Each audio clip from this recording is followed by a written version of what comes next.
Atau Imam Ahmad berkata, ya,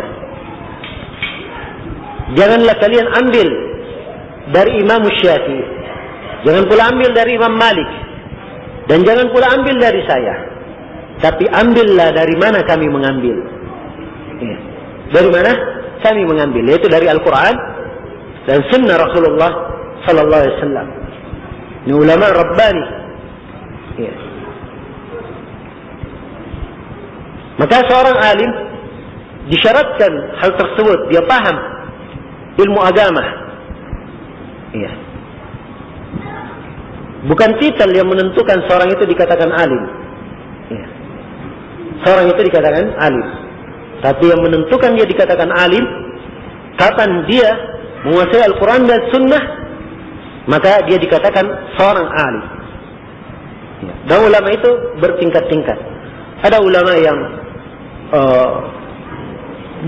di dalam bagian fatwa, ada ulama yang memang khusus rujukan di masalah-masalah kontemporer yang terjadi di tengah umat. Ya. Sebab di zaman ini selalu banyak orang yang berbicara. Setiap kali terjadi permasalahan, setiap orang berbicara. Ya. Dari lapisan paling bawah sampai lapisan paling atas punya komentar. Akhirnya yang terjadi kegaduhan dan kekacauan. Ya.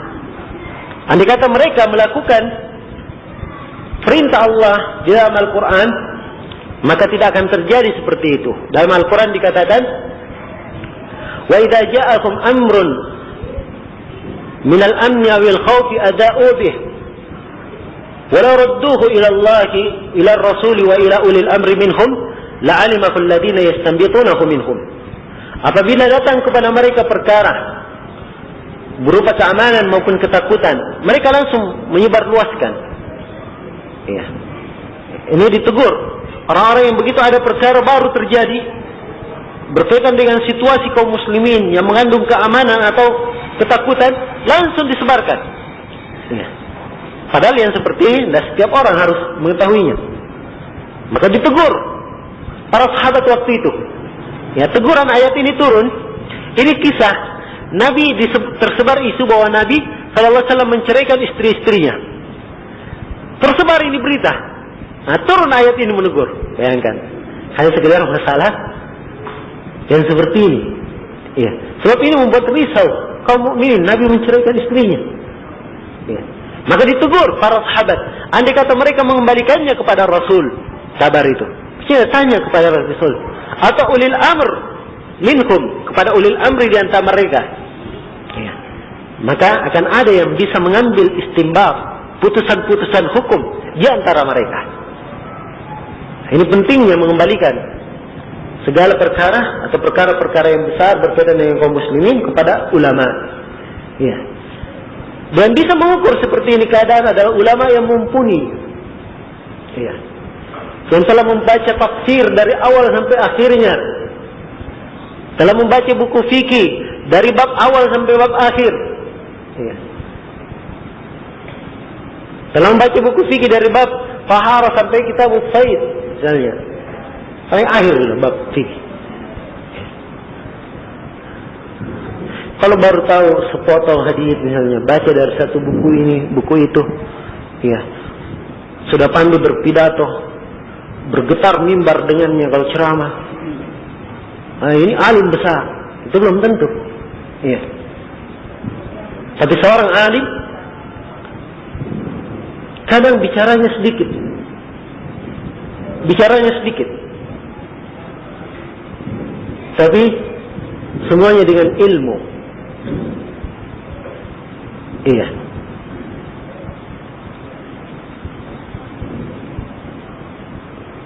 Masalah ini ada uraian-uraian lain tentang siapakah ulama atau kapan seorang itu dikatakan ulama, dan saya sendiri punya ceramah khusus berkaitan dengan ini ya, dalam kaset terekam. Banyak orang yang berdakwah lewat nasyid serta musik seperti Roma Irama. Apa hukum nasyid dan musik untuk berdakwah? Ya.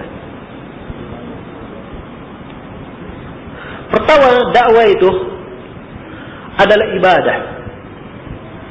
Dan ibadah itu tauqifiyah. Apa artinya tauqifiyah? tidak boleh dijalankan kecuali ada tuntunan dari nas, kan begitu? Ada nas dalam Al-Quran yang mengatur, dijalankan. Ya. Sekarang ingin berdakwah dengan menggunakan nasyid dan musik, mana dalilnya? Apakah Nabi pernah melakukannya? Pernahkah Nabi Sallallahu Alaihi Wasallam dinukil beliau dan para sahabatnya mendakwai orang-orang Quraisy dalam keadaan berjoget-joget? Iya. Nah, itu dia ditemukan. Bahkan nas yang ada larangan menggunakan nasyid dan musik. Iya. Banyak ulama menafsirkan ayat wa minan nasi man yashtari lahwal hadits liyudilla an sabilillah. Kebanyakan para mufassirin menafsirkan yang diinginkan ayat, dan di antara manusia ada yang memberi ucapan yang tidak berguna untuk menyesatkan manusia. Banyak ulama menafsirkan ucapan tidak berguna adalah nyanyian dan musik. Dan di dalam hadis Abu Malik Al-Asy'ari yang diriwayatkan oleh Imam Al-Bukhari, Rasulullah sallallahu alaihi wasallam bersabda, "La yakununna aqwamun yastahilluna al-hirra wal harir wal khamra wal ma'azif." Akan datang nanti satu kaum yang akan menghalalkan zina, menghalalkan sutra, menghalalkan minuman keras, dan menghalalkan alat-alat musik. Jadi beliau kata, akan datang satu kaum menghalalkan ini. Artinya tadinya seluruh hal ini adalah apa? Haram. Kemudian datang orang yang menghalalkan. Iya. Ini hukum syar'i dalam masalah ini. Demikian pula anasyid. Anasyid itu ada dua macam. Iya. Ada nasyid dengan menggunakan musik atau alat-alat musik selain dari rebana. Dan ada anasyid tidak menggunakan alat musik itu. Ya, mungkin juga pakai rebana. Kalau menggunakan alat musik tadi kita katakan haram, tak boleh. Kalau dia tidak pakai alat musik, maka nasyid yang seperti ini terbagi dua. Ada yang nasyid sifatnya nada-nada cengeng, ya, misalnya seperti lagu-lagu cinta dan semisal dengan itu. Ini seperti ini diharamkan. Ya, tidak dibenarkan. Kalau maknanya makna yang baik, mengandung semangat, membuat orang semangat dalam peperangan misalnya, mengandung mutiara hikmah, maka ini diperbolehkan dalam dua keadaan saja. Kapan itu? Di hari-hari Id, keramaian, seperti hari Id, ya, Lebaran Idul Adha, Idul Fitr, atau hari kegembiraan, ada yang nikah misalnya, ya, hari nikah itu boleh. Tapi ingat, diperhatikan maknanya ini tadi. Ini pada waktu tertentu, itu pun bukan dijadikan setiap saat. Ada orang kalau tidak dengar nasyid satu hari, pusing kepalanya. Ya, seakan-akan dengar nasyid itu sama dengan makan nasi. Ya. Dan ini sudah kecanduan seperti rokok. Ya. Dan akan melalaikan seorang itu dari Al-Quran. Apakah ayat-ayat Al-Quran tidak bisa menghibur hati, menenangkan hati? Kenapa harus cari anasyid? Ya. Kan begitu. Nah, ini sebagian orang mencari metode-metode seperti ini. Ya. Bentuk anasyid, lagu. Ya, dalihnya sebagian orang ingin mengembangkan dakwah. Ya. Tapi perlu diingat, jalan apapun yang ditempuh, kalau tidak di atas tuntunan Rasulullah Sallallahu Alaihi Wasallam, maka tidak akan ada hasil di belakangnya. Iya, tidak akan ada hasil di belakangnya yang diridai oleh Allah Subhanahu wa Ta'ala.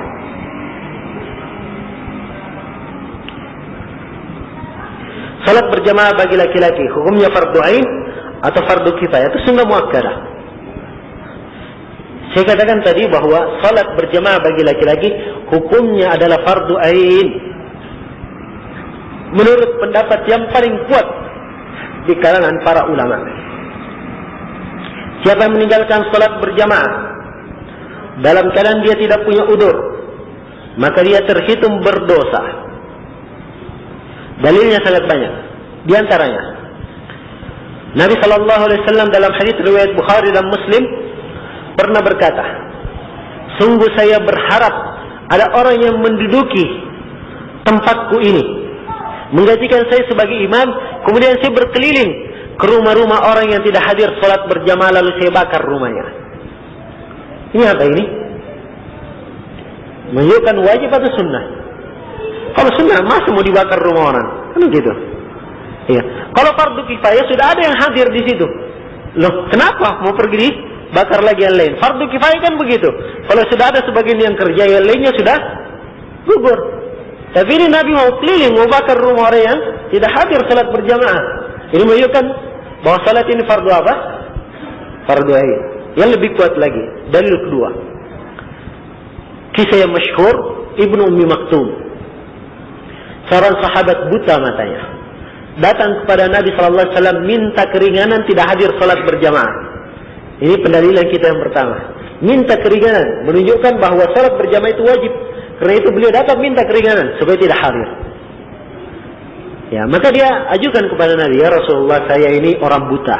Satu, tidak ada yang menuntun saya ke masjid. Dua, antara rumah saya dan antara masjid ada hutan, saya takut binatang buas. Tiga, kemudian rumah saya di pelosok kota Madinah. Empat, alasannya. Ya. Kalau saya tanya salah seorang jemaah di sini, kira-kira dapat udzur atau tidak? Pasti dia katakan iya. Iya.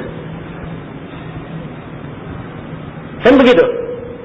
Tapi apa jawaban Nabi? Ya. Nabi sallallahu alaihi wasallam ketika mula-mula memberikan udzur, setelah ketika Ibnu Ummi Maktum mau berangkat pergi, beliau tanya kepadanya, "Apakah kamu dengar adzan?" Katanya, "Iya ya Rasulullah, saya dengar adzan." Kata Nabi, "Kalau begitu kamu jawab seruan adzan itu." Ya, maksudnya kamu jawab, datang salat berjamaah. Ya. Dalam keadaan seperti ini, punya 4 udzur yang berat seperti ini, beliau buta, tidak ada yang menuntun ke masjid, ada hutan antara rumah dan masjid, yang khawatir gangguan binatang buas. Kemudian rumahnya di pelosok Madinah, ya. Beliau juga tidak mendapatkan keringanan. Maka ini menunjukkan bahwa salat berjamaah itu hukumnya wajib. Ya. Dan saya tidak mengatakan atau menyampaikan hadis seperti yang disampaikan oleh sebagian orang, la salata li jaril masjid illa fil masjid. Ya, tidak ada salat bagi tetangga masjid kecuali di masjid. Ya, ini hadisnya lemah.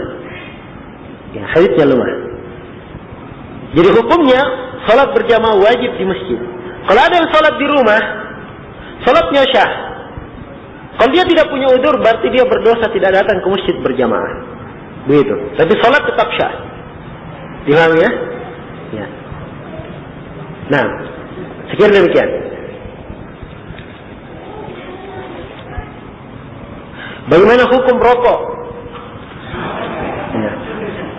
Siapa yang bertanya ini? Apakah dari bapak-bapak yang merokok, atau ada sebagian pihak yang melihat orang merokok kemudian ingin bertanya? Kalau memang yang bertanya ingin mendapatkan nasihat, orangnya sendiri ya ingin tahu hukumnya, ya maka saya jawab. Ya, gimana? Betul ingin tahu hukumnya? Hah? Iya. Rokok itu hukumnya haram. Iya. Kenapa haram? Satu, rokok itu bisa mencelakakan diri sendiri. Ini diakui oleh seluruh perokok. Bahkan penjual rokok juga mengakui. Iya. Buktinya di rokok tertulis rokok bisa merusak jantung. Di iklan-iklan itu, di jalan-jalan itu wajib ditulis, ya kan? Iya. Ini diakui. Kalau diketahui bahwa rokok ini bisa mengancam jiwa, ini sudah jatuh di dalam atau sudah kena 2 ayat. Ayat yang pertama Allah Subhanahu wa taala berfirman, "Wala tulqu bi aydikum ila tahlukah." Jangan kalian lemparkan diri kalian dalam kebinasaan. Sudah tahu membinasakan, bisa membahayakan, dia lakukan lagi. Ini sudah melanggar perintah Allah. Satu. Kemudian ayat yang kedua, Wala taqtulu anfusakum innallaha kana bikum rahima. Jangan kalian membunuh diri kalian, sungguhnya Allah sangat merahmati kalian. Ya, 2 ayat kenanya. Orang yang merokok, ya, ini mubadzir, membuang duit. Ya. Kalau seperti ini keadaannya, maka dia kena ayat lain. Ya. Wala tubadziru tabdzira. Innal mubadzirina kanu ikhwana asyayatin. Dan jangan kalian mubadzir. Ya. Sungguhnya orang-orang yang mubadzir itu adalah teman-temannya syaitan. Dikatakan dia temannya syaitan. Ya. Kemudian orang yang merokok, ya, ini sudah mengeluarkan hartanya yang merupakan sebagian hak dari keluarganya, dan dia sudah kena satu hadis di sini. Nabi sallallahu alaihi wasallam bersabda, "Kafa bil mar'i isman ayyadhi'a ma yaqut." Cukuplah seorang itu dikatakan dia berdosa kalau dia telantarkan orang yang dia tanggung beban makannya. Iya. Orang yang merokok tidak merugikan dirinya sendiri, juga merugikan saudaranya yang lain. Ya. Sebab asap rokok itu bukan dia menanggung. Orang yang menghisap asap rokok, walaupun tidak merokok, bisa batuk dia. Ya. Dan saya terus terang termasuk orang yang sangat alergi pada rokok.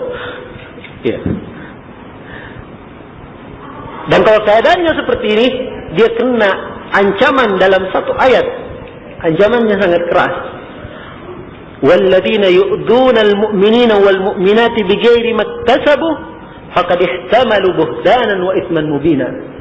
Dan orang-orang yang menyakiti, mengganggu kaum mukminin dan mukminat tanpa dosa yang dia lakukan, sungguh dia telah menyandang suatu kedustaan dan dosa yang sangat besar. Iya.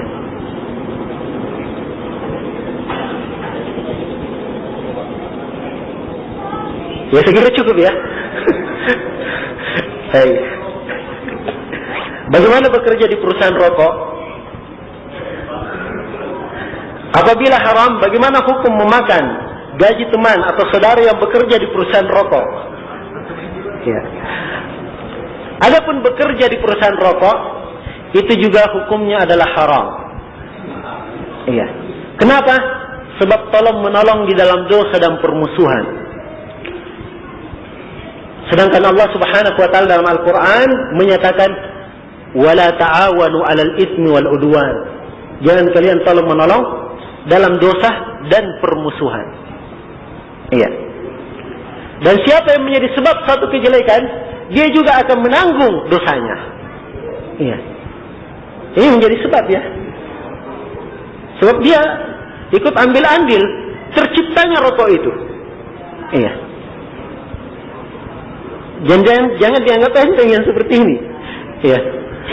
Tahu anak Adam yang membunuh saudaranya itu? Siapa namanya? Hah? Qabil? Iya. Begitulah dikatakan dalam sejarah Qabil, Nabil. Cuman tidak ada dalil tegas menunjukkan namanya seperti itu. Yang mana saya katakan anak Adam yang membunuh saudaranya. Begitu disebut dalam Al-Quran. Anak Adam yang membunuh saudaranya ini dikatakan di dalam hadis, tiap kali ada orang yang membunuh setelah itu, pasti dia juga menanggung dosanya. Ya. Sebab dia yang memberikan contoh membunuh. Ya. Maka hati-hati dalam bermusyarakah, bekerja sama di dalam dosa. Bukan hal yang sepele, jamaah. Ya. Kemudian pekerjaan itu terlalu banyak. Rizki Allah maha luas. Siapa yang meninggalkan sesuatu karena Allah, Allah akan mengganti dia yang lebih baik darinya. Diingat kembali prinsip tawakal, ya, pada Allah Subhanahu wa taala, prinsip takwa pada Allah Subhanahu wa taala, prinsip sabar. Iya. Adapun kalau misalnya ada saudara yang kerja di perusahaan rokok, kita diberi duit misalnya, diberi uang, apakah bisa kita ambil uang itu? Ya, jawabannya ada satu kaidah disebut oleh para ulama seperti Ibnu Taimiyah, Ibnu Al-Qayyim, Syekh Ibnu Utsaimin dan lain-lainnya.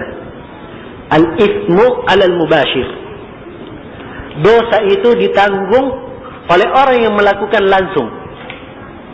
Iya. Artinya bagaimana? Ini yang kerja di perusahaan rokok. Saya diberi, saya ambil, saya tanggung dosa, dia tanggung. Begitu.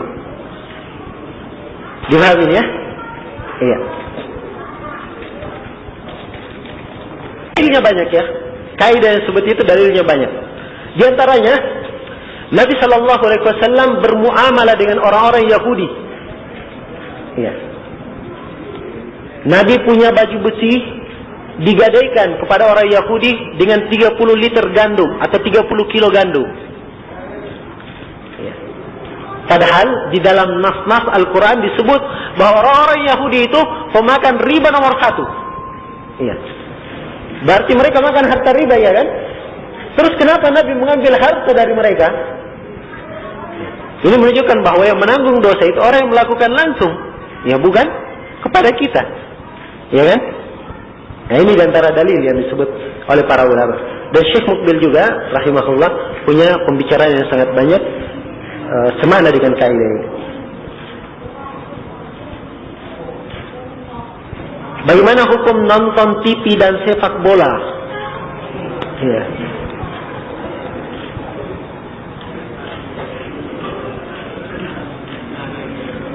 Pertama, televisi itu, sebelum kita uraikan hukum lebih detail, televisi itu acaranya apa dahulu? Apa dulu acaranya? Ya. Kalau acaranya acara yang salah, itu jawabannya tidak mungkin menjadi dibenarkan. Andai kata hukumnya boleh menonton, iya kan? Iya. Sebab di dalam syariat dilarang untuk melihat kepada perempuan yang bukan mahram. Bagi laki-laki tidak boleh melihat kepada perempuan yang bukan mahram. Demikian pula perempuan tidak boleh melihat kepada laki-laki yang bukan mahramnya. Karena itu dalam Al-Quran dikatakan, "Qul lil mu'minati yaghdudna min absarihinna wa yahfazna furujahunna." Katakanlah pada laki-laki mukminah menundukkan pandangannya dan menjaga kemaluannya. Saya ulangi ya. Qul lil saya ulangi ayatnya. Kelihatannya saya salah tadi. Qul lil mu'minina yaghuddu min absarihim wa yahfazu furujahum. Untuk laki-laki Allah berfirman, katakan kepada laki-laki mukmin supaya menundukkan pandangannya, menjaga kemaluannya.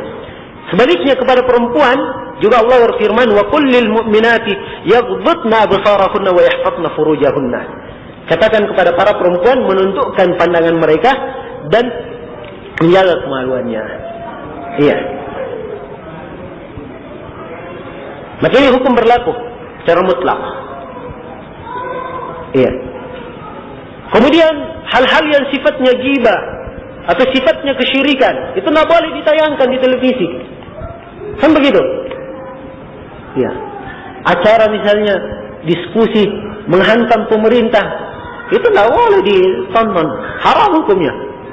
Iya. Melihat acara yang seperti itu. Sebab itu dari bab ghibah tidak boleh, tidak dibenarkan. Iya. Kemudian contoh lain, misalnya acara perdukunan yang mulai ditayangkan di TV. Iya. Banyak ya hal-hal perdukunan yang sudah dihias sedemikian rupa. Ya, ada dengan istilah memindahkan penyakit ke kambing lah. Ya. Dan ada istilah mengusir jin. Ya. Dengan cara memakai ayam pakai sorban katanya. Ya, pakai sorban dan seterusnya, bisa dia kurung rumah jin tidak masuk, dia keluar digambar jinnya tanpa dilihat. Ya. Ini semua termasuk acara-acara perdukunan. Ia mengeluarkan jin, tapi dia sendiri teman-temannya jin. Ya. Dari mana bisa tahu yang seperti itu? Kalau tidak berteman dengannya. Nah, dan itu tidak dibenarkan cara yang seperti itu dalam syariat. Dan ini tidak bisa ditayangkan. Demikian pula dalam acara televisi itu ada acara seperti La ilaha illallah. Ya, itu lain lagi ya, milioner itu lain lagi. Hukum kuis lain lagi. Ya. Apa itu acara berita-berita orang ditangkap itu apa segala macam? Iya. Ya, banyak macam ya kelihatannya acara yang seperti itu. Iya. Yang jelas acara-acara yang mengandung menayangkan kriminal misalnya, sini ditangkap. Tekniknya dia mencuri begini. Ini acara yang seperti ini mengajar orang mencuri. Iya. Dan mengajar orang melakukan kriminal. Ya atau tidak? Iya. Ini misalnya tangkap begini, datang pencuri live. Oh ini dia tolol dia dalam masalah ini. Harusnya jangan begini. Iya. Nanti kalau saya lakukan saya harus tambah gaya begini supaya saya tidak ketangkap. Mengajar orang mencuri. Iya. Dan dari acara-acara yang tidak boleh ditayangkan. Yang seperti ini kriminal yang mengetahui itu khusus diketahui oleh aparat, oleh orang-orang yang berkepentingan saja. Memang keahlian dan bidangnya di situ. Tidak diajari orang secara umum. Iya. Makanya hal-hal yang seperti ini jelas nggak boleh dilihat. Ya, adapun di dalam masalah melihat tayangan dalam televisi, apakah boleh atau tidak melihat gambar dalam TV? Ini ada silang pendapat di kalangan para ulama belakangan ini. Sebagian para ulama berpendapat kalau acaranya baik, itu boleh saja melihat TV. Iya, kalau acaranya baik. Iya, sekedar melihat gambar itu tidak sama dengan melukis dengan tangan. Itu pendapat sebagian para ulama. Cuma ini pendapat sedikit dari ulama dan ini pendapat yang lemah. Yang benarnya adalah pengharaman gambar itu secara mutlak. Iya, apakah gambar dalam bentuk terfoto atau dilukis dengan tangan ataupun disotin dengan televisi, ya, dengan handycam dan seterusnya, ini kadang lebih menggambarkan dari lukisan. Iya, lebih menggambarkan dan mensifatkan dari lukisan. Maka banyak dari para ulama di zaman ini seperti Syekh bin Baz, Syekh Shalih Al-Fauzan dan lainnya itu memandang haramnya hal tersebut. Ya, wallahu taala alam. Tentang masalah mubahalah sesama kaum muslimin.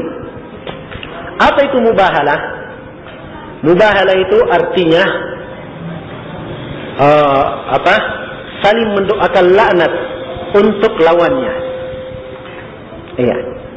Teknik pelaksanaannya diterangkan di dalam ayat. Ada ayat Al-Quran menerangkan teknik pelaksanaan dan sebab mubahalah dilakukan. Allah Subhanahu wa taala berfirman, فَمَنْ حَاجَّكَ فِيهِ مِنْ بَعْدِ مَا جَاءَكَ مِنَ الْعِلْمِ فَقُلْ تَعَالَوْا نَدْعُ أَبْنَاءَنَا وَأَبْنَاءَكُمْ وَنِسَاءَنَا وَنِسَاءَكُمْ وَأَنفُسَنَا وَأَنفُسَكُمْ ثُمَّ نَبْتَهِلْ فَنَجْعَلْ لَعْنَةَ اللَّهِ apa ayatnya akhir alal kafirin atau alal zalimin? Al kafirin? Iya. Alal kafirin. Barang siapa yang mendebat kamu setelah nampak, setelah datang kepadamu ilmu. Nah, ini sebab mubahalah. Jadi ada masalah yang sudah jelas. Ada masalah yang sudah jelas. Datang orang mendebat, tidak menerima, padahal sudah jelas. Ini boleh untuk ditantang mubahalah. Iya. Dan ini dilakukan oleh Rasulullah SAW kepada orang kafir Najran. Ketika beliau sudah menyampaikan dakwah Islam, mereka tidak bisa menjawab, tetap keras kepala, maka Allah menurunkan ayat ini perintah untuk menantang mereka mubahalah. Iya. Mereka tidak mau. Iya. Kemudian ini juga dilakukan oleh Ibnu Abbas pada sebagian orang ditantang untuk mubahalah dalam suatu permasalahan. Pernah dilakukan oleh para a'immah. Dia berdebat dengan imam yang lain dalam suatu permasalahan yang jelas baginya. Kata imam ini, sudah kalau kamu mengotot seperti itu, ayo kita mubahalah. Ya. Ini kadang hal tersebut dilakukan. Teknik pelaksanaan mubahalah itu bagaimana? Ya, orang yang ingin mubahalah itu datang. Disebutkan dalam ayat, maka panggillah anak-anakmu. Dan anak-anak disuruh membawa anak-anaknya, istrinya, ya semuanya hadir. Kemudian setelah itu saling mendoakan laknat. Ya. Dan ini terbukti dan dilakukan oleh banyak imam kepada orang-orang yang keras kepala khususnya. Kepada ahlul bid'ah yang keras kepala. Ya, sudah jelas-jelas matahari berada di siang bolong, matahari siang bolong terbit. Saya katakan matahari terbit. Dia jelas-jelas mengatakan enggak, sekarang lagi mendung. Ya. Padahal semua orang lihat terbit misalnya. Maka yang seperti ini kadang pantas untuk ditantang mubahalah. Ya. Al-Hafidz Ibnu Hajar pernah menyebut dalam Fathul Bari, kata beliau, pernah ada orang yang terlalu banyak menyelisihi apa-apa yang saya sampaikan dari kebenaran, kata Al-Hafidz Ibnu Hajar. Dan orang ini ahli bidah, maka ia pun saya tantang mubahalah. Maka terjadilah mubahalah tersebut. Selang beberapa hari, orang ini pun meninggal, kata beliau. Iya. Itu selang beberapa hari, orang itu meninggal. Ini hasil dari mubahalah tersebut. Ala kulli hal, ini beberapa hukum yang berkaitan dengan mubahalah. Ya. Yang jelas mubahalah dengan sesama kaum muslimin, dilihat muslim apa yang diinginkan. Kalau dia ahlul bidah, orang yang keras kepala, menentang kebenaran, ya, maka kadang bisa diajak mubahalah di dalam beberapa permasalahan yang pantas untuk dilakukan hal tersebut. Ya, wallahu taala alam.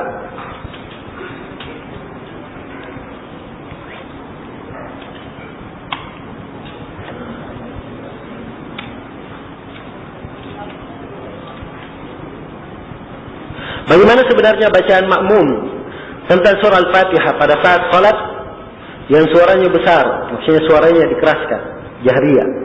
Apakah makmum tetap membaca atau mendengar saja? Jawabannya, pada salat jahriyah, makmum juga tetap membaca Al-Fatihah. Berdasarkan keumuman hadis Ubadah ibn Samit yang diriwayatkan oleh Imam Al-Bukhari dan Imam Muslim, la salata liman lam yaqra bi Fatihatil Kitab. Tidak ada salat bagi orang yang tidak membaca surah Al-Fatihah. Dan juga di dalam satu hadis yang diriwayatkan diriwayatkan oleh Abu Dawud dari hadis Abu Hurairah, Nabi bertanya kepada para sahabatnya, la'allakum taqra'una khalfa imamikum la taqra'u illa Fatihatil Kitab. Barangkali kalian membaca di belakang imam, jangan kalian baca kecuali surah Al-Fatihah. Iya. Dan banyak lagi hadis yang lain menunjukkan bahwa membaca Al-Fatihah adalah rukun salat yang wajib dilakukan oleh setiap orang yang salat, imam maupun makmum. Imam maupun makmum. Adapun hadis yang mengatakan man kana lahu qira'ah fa qira'atul imam lahu man kana lahu imam fa qira'atul imam lahu qira'ah, siapa yang punya imam maka bacaannya imam itu adalah bacaan dia. Ini kata Al-Hafidz Ibnu Katsir di dalam tafsirnya, hadis ini adalah lemah pada seluruh jalannya, tidak ada yang kuat. Iya. Dan Imam Al-Bukhari mengomentari salah satu rawinya dipandang sebagai rawi yang mungkar hadisnya. Ini hadis yang kadang dijadikan dalil tentang syahnya, cukupnya membaca bercukup dengan bacaan imam. Cuma hadisnya lemah. Kemudian hadis ini juga akhirnya bertentangan dengan hadis Abu Hurairah riwayat Bukhari dan Muslim. Bahkan bertentangan dengan dua hadis yang telah kita sebutkan. Adapun hadis Abu Hurairah riwayat Bukhari dan Muslim, Nabi sallallahu alaihi wasallam menjawab, "Qusimatis salatu baini wa baina 'abdi nisfain."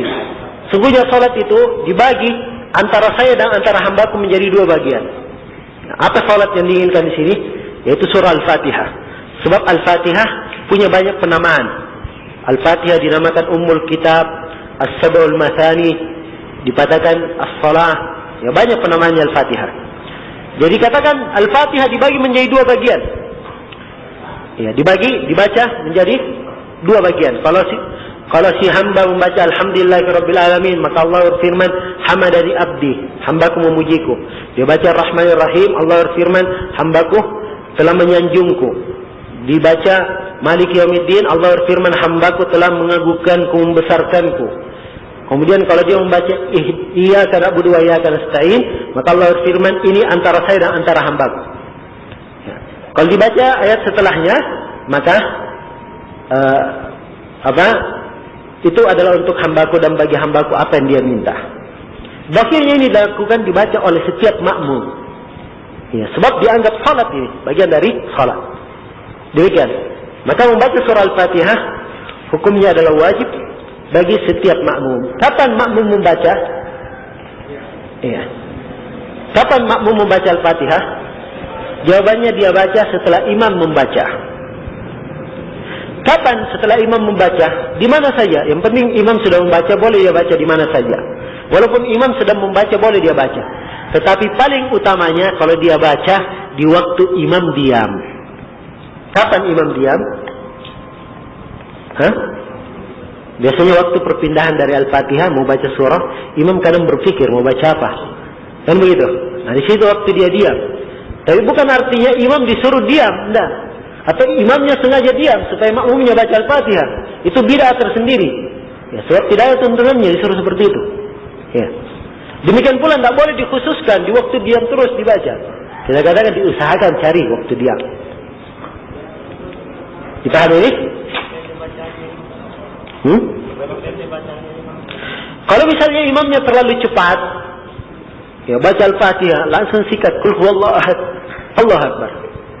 Ya, apa yang dia lakukan? Kadang kita banyak menemukan imam yang seperti ini.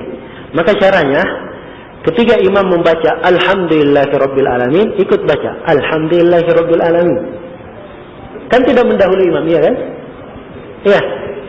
Imamnya membaca Iyyaka na'budu wa iyyaka nasta'in atau Ar-Rahmanir Rahim, baca juga Ar-Rahmanir Rahim. Bagaimana ada juga pendapat itu bahwa imam dia baca nanti setelah baca Fatihah itu imam. Jadi pertama, dalil umum tidak boleh mendahului imam, ya kan? Saya katakan kalau waktunya luang, nanti setelah imamnya selesai baca Al-Fatihah baru baca, kalau waktunya luang. Tapi ini kan ditanya, sekarang imamnya terlalu cepat. Tidak bisa dikejar. Kalau tidak baca Al-Fatihah kan tidak terhitung satu rakaat. Apa yang dia lakukan? Ya, caranya seperti itu. Imamnya membaca Alhamdulillahirabbil alamin, ikuti Alhamdulillahirabbil alamin. Dan kita tidak dianggap melampaui, mendahului imam, kan begitu? Tetap membaca Al-Fatihah dan juga tidak melanggar. Iya, tidak melanggar. Nah, ini caranya. Ini yang diberi fatwa oleh beberapa ulama seperti ahli hadis dari negeri Yaman, Syekh Muqbil dan lain-lainnya. Pendapatnya, salah satu pendapatnya Imam Syafi'i, Imam Malik, Abu Hanifah dan lain-lainnya. Iya. Ini pendapat jumhurul ulama. Demikian yang saya ingat dari tafsir Ibnu Katsir rahimahullahu taala. Iya. Baik. Adapun hadis sebagian orang mendalilkan dengan hadis siapa yang datang dan imam sedang ruku maka hitung satu ruku. Ini hadisnya lemah. Iya. Hadisnya adalah lemah. Di dalam sanadnya ada beberapa rawi, itu terhitung sebagai rawi yang mungkar hadisnya, tidak diterima. Iya. Maka kesimpulannya, kalau dia mendapat imam ruku dan dia belum baca Al-Fatihah, maka tidak terhitung satu rakaat. Tapi kalau dia sudah baca Al-Fatihah, imam ruku dia masih dapat, sudah baca Al-Fatihah dia masih sempat, maka terhitung satu rakaat. Dipahami ya? Bukannya saya dapatkan 5 ruku. Iya. Saya langsung baca Al-Fatihah. Tidak boleh seperti itu. Ya, tidak boleh. Itu artinya keluar dari jamaah sudah. Ya. Kenapa? Kalau begini sudah ada di antara kalian mampu. Meskipun dia dapatkan untuk membaca rakaat pertama itu untuk rakaat kedua. Itu tidak dibolehkan. Pertama begini. Di dalam hadis riwayat Bukhari dan Muslim, Rasulullah menyatakan, "Innama ju'ilal imamu liyu'tamma bih." Sungguhnya imam itu dijadikan untuk diikuti. Faidza raka'a farka'u. Kalau dia ruku kalian. Bukan dikatakan kalau dia ruku, ya, kalian tetap berdiri, baca Al-Fatihah. Tidak, disuruh ikut ruku. Iya. Tapi kalau memang dia tahu dari kebiasaan imamnya ini panjang rukunya, dia tahu kebiasaannya imam. Dia misalnya datang, Allahu Akbar, takbir dia, Allah Akbar. Dia tahu imamnya panjang rukunya. Dia baca Al-Fatihah kemudian nyusul ruku, tidak apa-apa kalau seperti itu. Ya. Tapi kalau sudah tahu imamnya pasti cepat naiknya, dia baca dulu, baru ikut. Nah, ini tidak boleh. Sebab dia tidak ikut imam namanya. Iya. Berarti imamnya harus baru dia. Ya begitu kira-kira.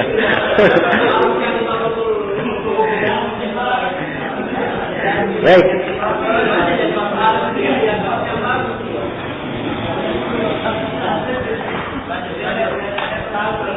Satu lagi ya, terakhir kita lanjut.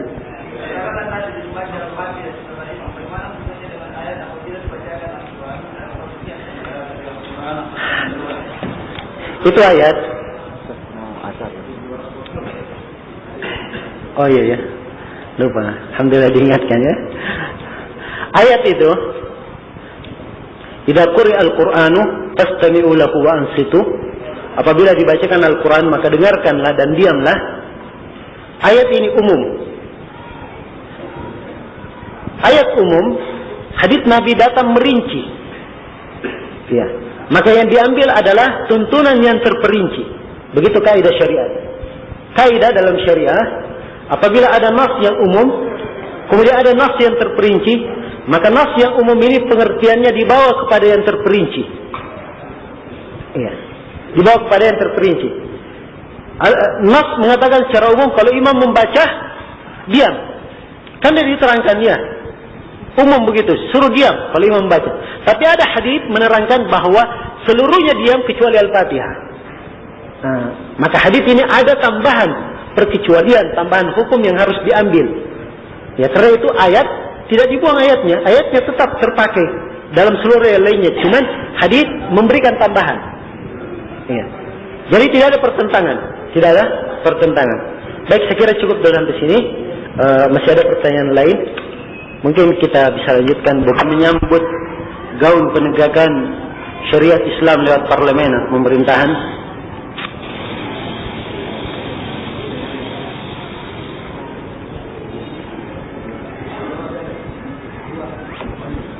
Uraian yang telah berlalu telah kita sebutkan bahwasanya penegakan syariat Islam itu adalah dambaan setiap muslim. Tidak seorang muslim pun kecuali menginginkan akan hal tersebut. Cuman yang menjadi permasalahan satu, apa yang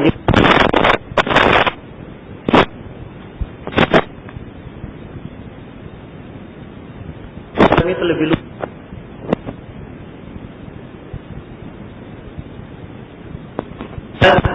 Hanya sekedar hukum pertangan atau yang semisal dengan itu. Kemudian masalah yang kedua di sini, bagaimana cara menegakkannya?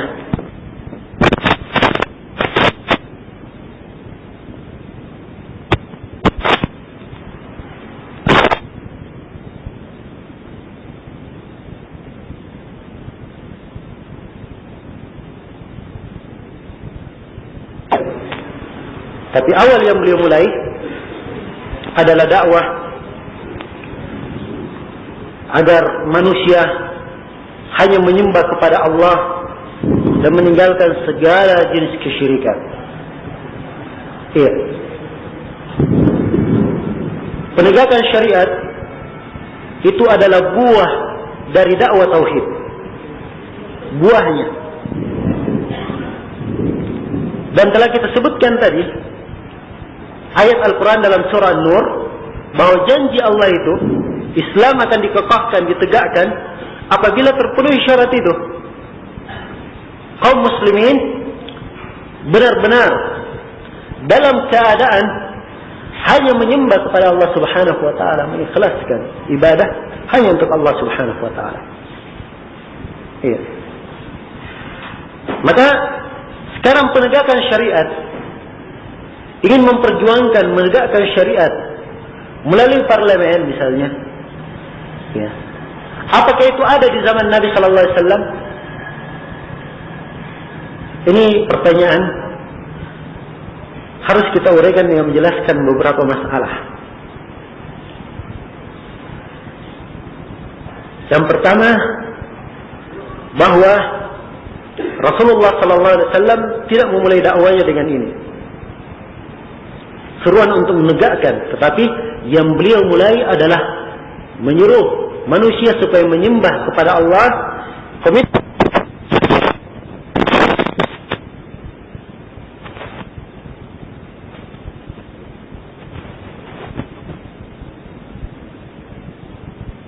menegakkan syariat Islam pada dirinya dengan sendirinya. Tidak ada lagi yang lain kecuali orang yang sudah siap menerapkan syariat dengan sendirinya, sudah tegak negara Islam. Kan begitu?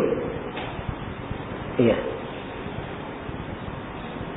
Iya. Kemudian sisi yang kedua,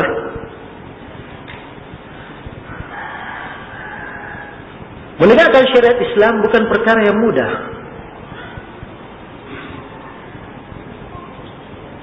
Bukan perkara yang mudah. Ini penegakan syariat menurut istilah mereka, yaitu menegakkan hukum-hukum. Jadi menegakkan hukum-hukum itu bukan perkara yang mudah.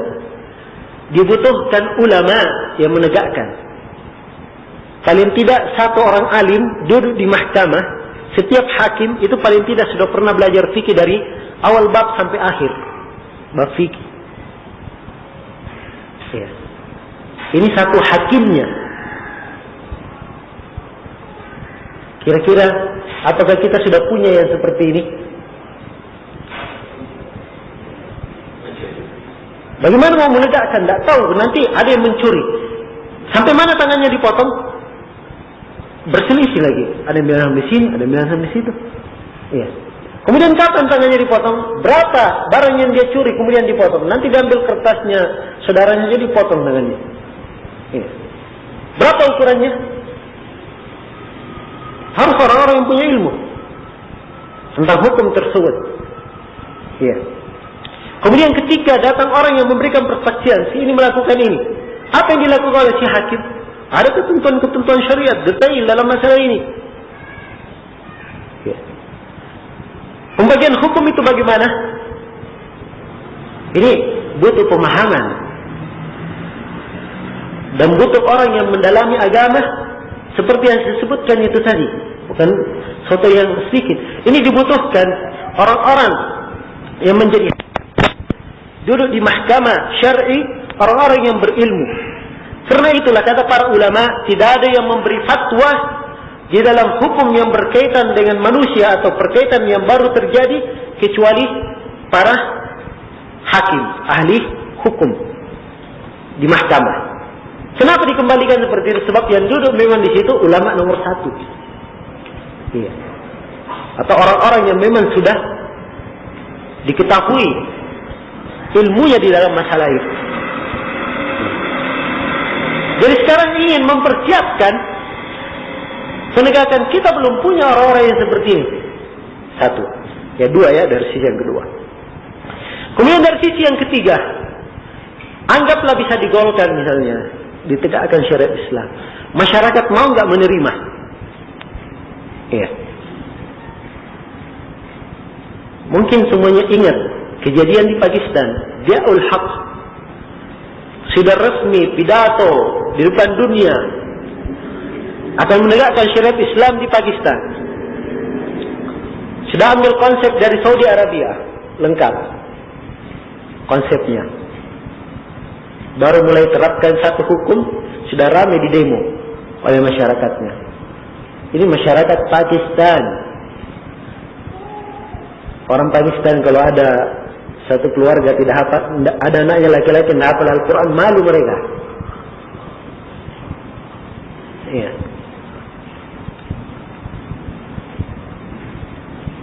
Kenyataannya seperti itu, nggak bisa tegak.